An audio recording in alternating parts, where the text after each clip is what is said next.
Hi guys! Welcome back to Escape Bean. Sa loob ng 5 minuto, ipapakita ko sa binyong ito ang isang kahanga-hanga at tahanan ng pinakamataas na estatwa ng Birheng Maria sa buong mundo at isa sa pinakamalaking pilgrimage sites sa buong Asia.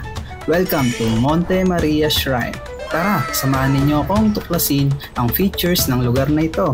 At kung magkano nga ba ang entrance fee ng mga panoramic attractions nila dito.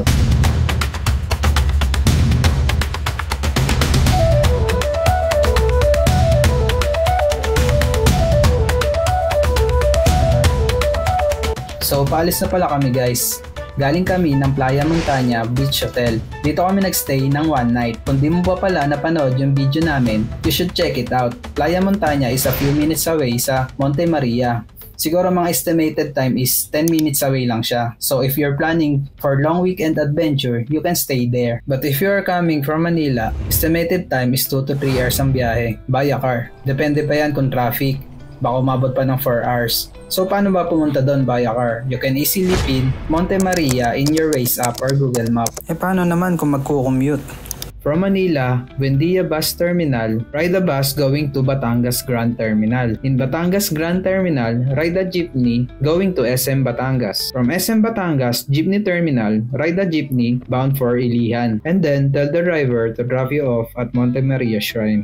So, nandito na tayo guys. Malaki naman ang parking space nila. May bayad siya na 50 pesos. Pero hindi pa siya sementado. Marami pang facilities kasi na ginagawa dito. At medyo mabilis din mapuno ang parking space nila, lalo na kung weekends. Kaya kung pupunta kayo ng weekends, advice ko lang guys, punta kayo ng maaga. So paakyat na kami dito guys. Yung nakikita nyong may moon na yan, ayan yung glass walk. Nang pumunta kami dito, hindi pa siya open for tourists. Ito palang glass walk na to ang kauna-unahang glass walk dito sa Pilipinas.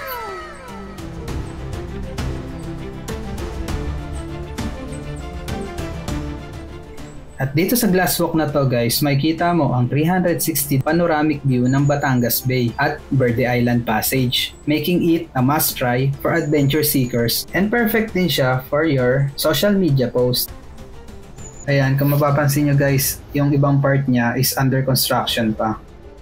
Itong nakikita nyo naman guys, Capsule Hotel ng Monte Maria, na soon to be open din kasi nga under construction pa din siya. Pero pag natapos siguro to, siguradong perfect para sa mga biyahero at debotong gustong mag-relax na may breathtaking ocean view.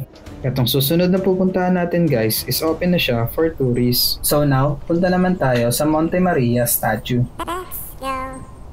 Ang Monte Maria Shrine ay tahanan ng pinakamataas na estatwa ng Birheng Maria sa buong mundo. Nakakamangha, di ba? At ito ay may sukat na 98.15 meters ang taas. Isa ito sa pinakamalaking pilgrimage sites sa Asia. Tinaguriang itong Mother of All Asia at simbolo ng kapayapaan. Kaya kilala din siya sa tawag na Tower of Peace. Bukod sa pagiging tourist destination, ito rin ay isang retreat at spiritual center. Perpekto para sa katahimikan at pagninilay-nilay ng mga deboto. At maliban sa Statue of Mary, dito rin matatagpuan ang Santo Niño Chapel and the St. John Paul II Chapel. Ngayon, dumako naman tayo kung magkano nga ba ang fee sa mga panoramic attraction nila. Ang una is their mirror glass. Ang fee naman dito is 80 pesos. The next one is the glass walkway na soon to be open. Pero may nakikita ko pinapakyat sila dito eh. Pero sabi nila hindi pa siya open for tourists. Pero ang entrance fee naman dito guys is 200 pesos. The next one is the view deck ng Monte Maria. Ito naman ay nagkakahalaga ng 150 pesos.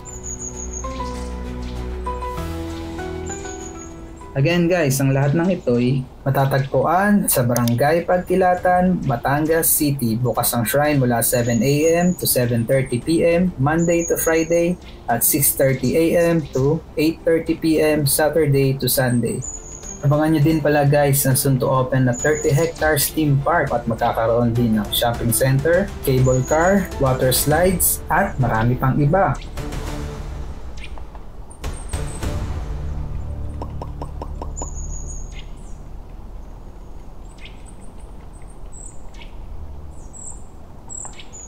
Please don't forget to like, share, and subscribe.